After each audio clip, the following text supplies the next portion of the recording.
Praise the lord. యేసుక్రీస్తు ప్రభువారి ప్రశస్తమైన నామంలో మీకు శుభాలు వందనాలు తెలియజేసుకుంటూ ఉన్నాను.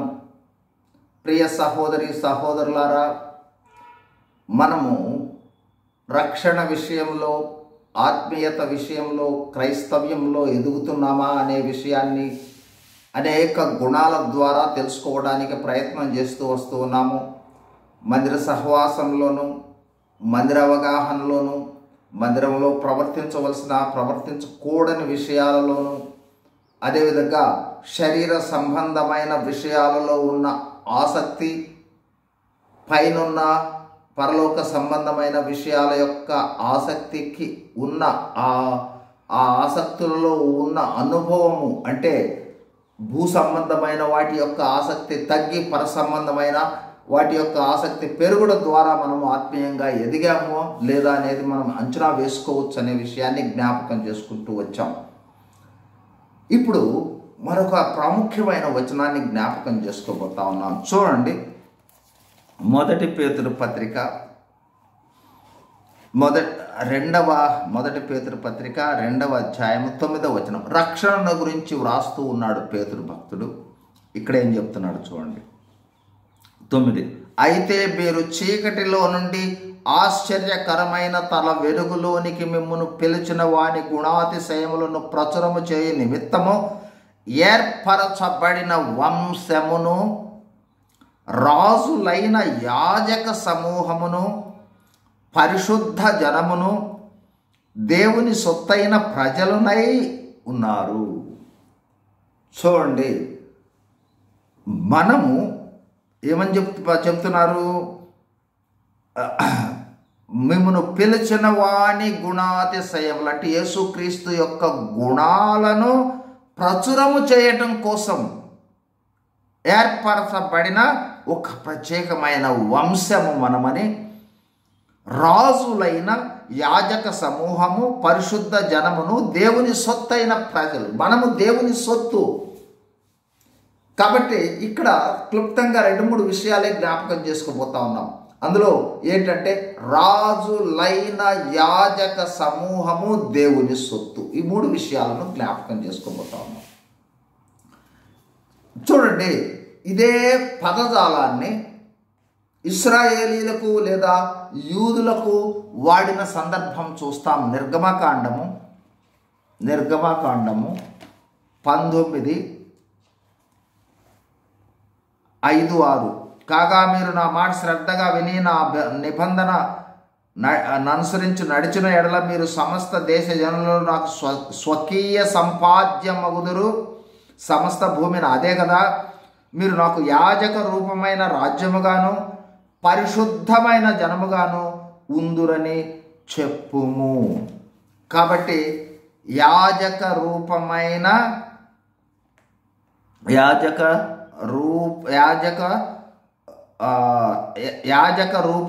రాజ్యముగాను, పరిశుద్ధమైన జనము. కాబట్టి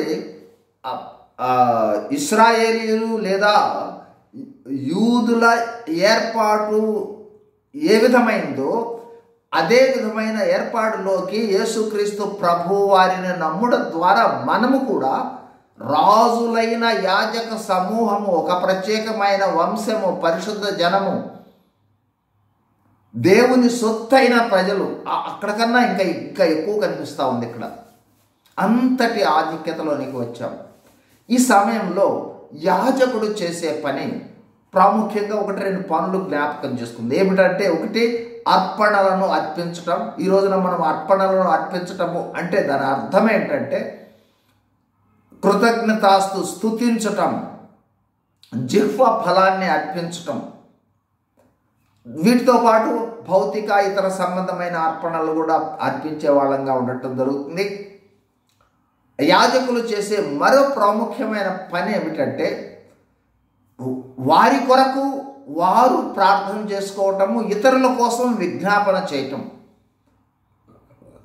ఇప్పుడు ప్రాముఖ్యమైన సత్యము మన ప్రార్థన, మన విజ్ఞాపన. ఇప్పుడు మనలను మనం పరీక్ష చేసుకోవటానికి ఆయనను ఎంతగా స్తుతిస్తున్నామనే దాన్ని బట్టి మన ఆత్మీయత స్థితిని అంచనా వేసుకోవచ్చు. రెండవదిగా ఏంటంటే ప్రార్థించే విషయంలో క్రైస్తవులమైన మనము అనేక మంది క్రైస్తవులు తమ కుటుంబం కోసమే తాము ప్రార్థించరు. అంతేకాదు వాళ్ళు ప్రార్థన రాని వాళ్ళు ఉంటారు. చాలామంది ప్రార్థన రాలేదు అంటే, నీవు యాజకుడుగా చేర్చబడ్డ తర్వాత ప్రార్థన రాలేదు అంటే అసలు యాజకుడుగా చేర్చబడ్డావో లేదో పరీక్షించుకో. కాబట్టి నూతన జన్మ అనుభవంలోనికి వచ్చిన వాళ్ళు, రక్షణ అనుభవంలోనికి వచ్చిన వాళ్ళే క్రైస్తవులు.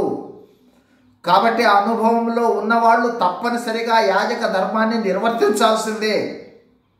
కాబట్టి మీ కుటుంబం కోసము మీరు ప్రార్థన చేస్తూ ఉన్నారా?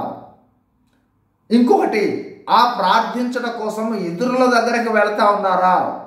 సేవకుల దగ్గరికి వెళ్తా ఉన్నారా? లేదా ఎక్కడో ఇంకా ఆత్మ సంబంధమైన వరాలు ఉన్నాయనే విషయం కోసం వెళ్తా ఉన్నారా? ఓకే, వెళ్ళటంలో తప్పు లేదు. ఇవన్నీ కూడా సేవకులు చేయాలి. అట్లాగే ఆత్మ వరాలు కలిగిన వాళ్ళు చేస్తూనే ఉంటారు. కానీ ఇప్పుడు మనం జ్ఞాపకం చేసుకుంటుంది, వాట్ అబౌట్ అవర్ రెస్పాన్సిబిలిటీ? మన కుటుంబం కోసము మనము ప్రార్థన చేయకపోతే మనలాగా మన సమస్యను అర్థం చేసుకునేవాళ్ళు, మనకు సమస్య ఏ తీవ్ర స్థాయిలో ఉందో, మన సమస్య ద్వారా మనం ఎంత క్లిష్ట పరిస్థితుల్లో వెళ్తున్నామో, కష్ట పరిస్థితుల్లో వెళ్తా ఉన్నామో, ఇవన్నీ కూడా మనకు తెలుసు, నీకు తెలుసు, నాకు తెలుసు. మన కుటుంబ పరిస్థితులు మిగతా వాళ్ళు చేస్తారు, కానీ మనము ఎంత తీవ్రతతో చేస్తామో ఆ విధమైన తీవ్రతతో మన సమస్యల కోసము మనము తప్ప ఇంకొకరు ఎవరు కూడా మన తీవ్రతతో చేయలేరు. ఎందుకంటే సమస్యల్లో వెళుతూ ఉంది మనం. ఆ కుటుంబం మనది. మన కుటుంబ పిల్లలలో సభ్యులను మనం ప్రేమించినట్లు, మన పిల్లలను మనం ప్రేమించినట్లు ఇంకొకరు ఎవరు ప్రేమించలేరు. కాబట్టి తప్పనిసరిగా ఎవరికి వాళ్ళు వాళ్ళ కుటుంబం కోసం ప్రార్థన చేయవలసినదే. ఒకవేళ ప్రార్థించే అనుభవంలో ఆ తీవ్రత లేకపోయినట్లయితే మనం ఎదగాల్సిన అవసరం ఉంది అనే విషయాన్ని గుర్తించాలి. అంతేకాదు అనేకుల కోసం 2వ అధ్యాయము 1 తిమోతి 2వ అధ్యాయంలో చెప్పబడింది. మొదటి 2-3 వచనాల్లో ఎవరెవరి కోసం ప్రార్థన చేయాలి, విజ్ఞాపన చేయాలి. మనం చేసే విజ్ఞాపన ప్రార్థన యొక్క ప్రతిఫలాన్ని రాకడలో ఎత్తబడిన తర్వాత అక్కడ బహుమానాలు పొందేటప్పుడు చూస్తాం. కాబట్టి ఆ విజ్ఞాపన పరిచర్య సాధారణమైన పరిచర్యలు కాదు, అద్భుతమైన పరిచర్య. ఆ విషయంలో ఎంత ఎదిగాం. మందిరంలో విజ్ఞాపన జరుగుతూ ఉంటుంది, అట్లాగే ఇతర ప్రదేశాల్లో విజ్ఞాపన జరుగుతూ ఉంటుంది. మనము మన సొంత ప్రార్థనలో విజ్ఞాపన పాళ్ళు ఎంత ఉందనే దాని మీద మనము అంచనా వేసుకోవచ్చు. ఎదుగుదల అర్పణల విషయంలో అంచనా వేసుకోవచ్చు. మందిరాన్ని భద్రపరిచే, ఎందుకంటే మందిరాన్ని భద్రపరిచే బాధ్యత కూడా యాజకులదే. మందిరాన్ని భద్రపరిచే విషయంలో ఇదిగో ఇదే మందిరం, ఈ శరీరం అనే మందిరాన్ని పవిత్రంగా ఉంచే బాధ్యత మనదే. ఈ శరీరము అనే కదులుతూ ఉన్న దేవాలయాన్ని పరిశుద్ధంగా ఉంచటం మాత్రం కాదు, భద్రపరచటం. కాబట్టి ఈ బాధ్యత కూడా ఏ విధంగా ఆ రోజున యాజకులకు ఉందో ఈ రోజున యాజకులుగా మనకు ఉంది. ఇప్పుడు తర్వాత ఇంకొక మాట ఉంది ఇక్కడ, రాజులైన యాజకులు. రాజసము. రాజసం అంటే ఏంటి? రాజసం అంటే రాజులకు ఉండి ఏలుబడి చేస్తారు అని చెప్తా. ప్రారంభంలోనే దీవించాడు దేవుడు ఆదామును, అవను సృజించిన తర్వాత ఏలుబడి చేసేవాళ్ళు. ఇంకొక విధంగా చెప్పాలి అట్లయితే రాజులు అంటే ఏంటంటే ఇచ్చేవాళ్ళు. తీసుకునేవాడు రాజు కాదు, ఇచ్చేవాడే. కాబట్టి రాజులకు ఇచ్చే స్వభావం ఉంటుంది. మనము ఎంత తక్కువ స్థితిలో ఉన్నా మనము యాజకులము కాబట్టి ప్రతి వాళ్ళకి ప్రార్థన చేసి ఆ దేవదేవుడు మన ప్రార్థన అంగీకరించే అనుభవంలోనికి మనల్ని ఏర్పాటు చేసుకున్నాడు కాబట్టి మన ద్వారా అనేకులు పొందుకునే వాళ్ళుగా ఉండటం జరుగుతుంది. ఆ రాజులకు ఉండే టీవీ ఉండాలి, రాజులకు ఉండే ఆ ఆధిక్యత కలిగి ఉండాలి. రాజసము అంటే డబ్బుతోనో ఇంకొక దాంతోనో వచ్చే రాజసం కాదు మనకు కావాల్సింది. మన రాజసం యేసుక్రీస్తు ప్రభు వారి లాంటి రాజసం, ప్రేమ, దయ, కనికరము, వాత్సల్యం ఇవ్వటమే మన పని. అట్లాగే ఆయన వలె దీనత్వం కలిగి ఉండటమే మన పని. యేసుక్రీస్తు ప్రభు ఈ లోకంలో ఉండగా ఎవరి దగ్గర కూడా నాకు ఫలాంత కావాలని అడగవలసి వస్తే దేవునినే అడిగాడు. మనము కూడా మనలో ఉన్న దేవుని విషయంలో అడగవలసి వస్తే ఆ దేవుణ్ణి, లోపలున్న దేవుణ్ణి, పక్కనున్న దేవుణ్ణి వదిలిపెట్టి పరిగెత్తున్నామా ఎక్కడికన్నా? ఎస్, ఆత్మీయంగా ఇంకా ఎదగాల్సిన అవసరం ఉంది. దేవుడే ఏర్పాటు చేస్తాడు. ఒకవేళ ఏదైనా సహాయం చేయవలసి వచ్చినట్లయితే దేవుడే ఈ మానవుల ద్వారా ఏర్పాటు చేస్తాడు. కాబట్టి మనం వెళ్ళకూడదు మానవుల దగ్గరికి, దేవుని దగ్గరికి వెళితే మానవులను సమకూరుస్తాడు. ఆ అనుభవంలో ఉన్నామా? దాన్ని బట్టి మన ఎదుగుల అంచనా వేయవచ్చు. ఇక్కడ మరొక ప్రాముఖ్యమైన విషయం చూడండి, మరొక ప్రాముఖ్యమైన విషయం సంఖ్యాకాండము 18:20. 18:20. మరియు యెహోవా అహరోనుతో ఇట్లనెను, వారి దేశంలో నీకు స్వాస్థ్యము కలుగదు, వారి మధ్యలో నీకు పాలు ఉండదు, ఇశ్రాయేలీల మధ్యను నీ పాలు నీ స్వాస్థ్యము నేనే. What a wonderful words. అక్కడికి వెళ్ళి అక్కడ స్వాస్థ్యం, ఇదిగో నీకు భూమి, నీకు ఇళ్ళు, అవి ఇవి అని అని వెతుక్కుంటున్నారు. అవన్నీ నేను సృజించినవి. నీకు యాజకులైన మీకు స్వాస్థ్యము నేనే. ఆ అనుభవము ఉందా? మన స్వాస్థ్యము ఇదిగో దేవుడే అనే అనుభవంలో ఉన్నామా? దేవుడు సృజించిన వస్తువులు స్వాస్థ్యం అని అనుకుంటా ఉన్నామా? భౌతిక సంబంధమైన ఇతర సంబంధమైనవి స్వాస్థ్యం అనుకుంటా ఉన్నామా? అసలు నేనే మీ స్వాస్థ్యం. యాజకుడు అనగానే యాజకునికి స్వాస్థ్యము దేవుడే. కాబట్టి ఆ దేవుడే స్వాస్థ్యము అనే గ్రహింపులో ఎంతవరకు వచ్చాం?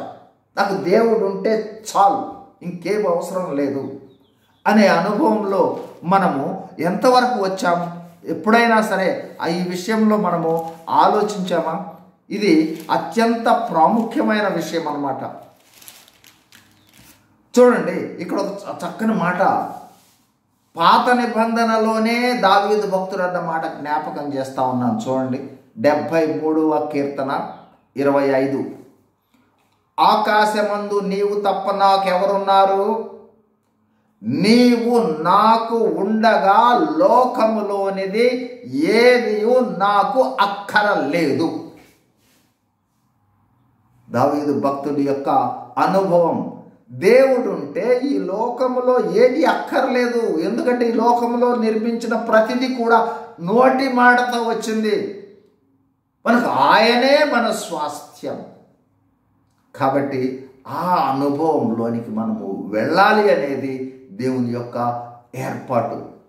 కాబట్టి ప్రియ సహోదరి సహోదరులారా, ఈ రోజున మనము అంచనా వేసుకోబోతా ఉన్న విషయం ఏంటంటే, మనము యాజకులము కాబట్టి మన కోసం మనం ప్రార్థన చేసుకోవాలి, ఇతరుల కోసం కూడా ప్రార్థన చేయాలి. కాబట్టి ఆ అనుభవంలో అసలు మన కోసం మనమే ప్రార్థన చేసుకోలేని స్థితిలో ఉంటే ఎదగవలసిన అవసరం ఉంది. 2, యాజకులము కాబట్టి శరీరాన్ని భద్రపరచుకోవాలి. పరిశుద్ధ జనము అని చెప్పాడు. కాబట్టి పరిశుద్ధతలో జీవించే అనుభవంలో ఎంత ఎదిగాము అనే విషయాన్ని బట్టి కూడా మనం అంచనా వేసుకోవచ్చు. 3వదిగా మనకు జ్ఞాపకం చేసుకున్న విషయం ఏంటంటే, రాజులం మనము. ఏలుబడి చేయబోతా ఉన్నాము. ఒకనొక సమయంలో ప్రత్యక్షంగా ఏలుబడి చేసే సమయం ఉంది, ఇంకొక టైం. చూడండి, ప్రకటన గ్రంథం 20వ అధ్యాయం 6వ వచనము చివరి భాగం చదువుతున్నాను. వీరు దేవునికిని క్రీస్తుకును యాజకులై క్రీస్తుతో కూడా 1000 సంవత్సరములు రాజ్యము చేయుదురు. 1000 ఏండ్ల పాలనలో డైరెక్ట్గా రాజ్యం చేస్తాం. ఈ లోకంలో ఉండగా యేసుక్రీస్తు ప్రభు రాజు కదా, సత్యాన్ని గురించి సాక్ష్యం ఇచ్చిన రాజు అయిన యేసుక్రీస్తు ప్రభువు వలె రాజులము, ఆయన వలే రాజులముగా. అందుకే అక్కడ చెప్పబడింది, మిమ్మల్ని పిలిచిన వాని గుణాతిశయములను ప్రచురణ చేయ నిమిత్తం ఆయన గుణాలు, ఆయన విధమైన రాజులుగా జీవిద్దాం. అంటే ఇవ్వటమే, తీసుకోవటం కాదు. ఈ అనుభవంలో ఉన్నామా అనేది ఆఖరిగా జ్ఞాపకం చేసుకున్న విషయం ఏంటంటే, మనస్కు స్వాస్థ్యము నేనే అన్న దేవుడే మన స్వాస్థ్యమై ఉండగా, దేవుని నోటి మాటతో వచ్చిన భౌతికమైన వాటిని స్వాస్థ్యం అనే గ్రహింపులో ఉంటున్నామా? నాకు దేవుడు ఉంటే చాలు, ఇంకేం అవసరం లేదనే గ్రహింపులో ఉన్నామా? ఆ గ్రహింపులో ఎదుగుదల ఎట్లా ఉంది? వీటిని బట్టి మనల్ని మనము అంచనా వేసుకుందాం. ఆ విధమైన ఎదుగుదలలోనికి వెళ్ళినట్లుగా దేవుడు సహాయం చేయనుక ప్రార్థన చేస్తున్నాం. పరిశుద్ధమైన మా ప్రియ పరలోకపు తండ్రి, యేసుక్రీస్తు ప్రభు వారి శ్రేష్టమైన నామములో స్తోత్రాలు, వందనాలు.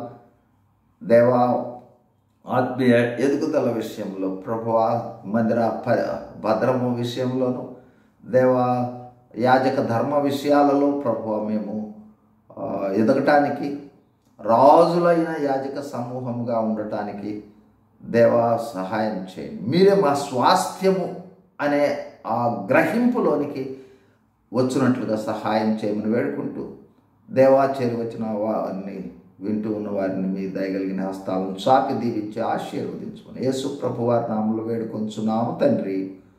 Amen. Praise the Lord. God bless you.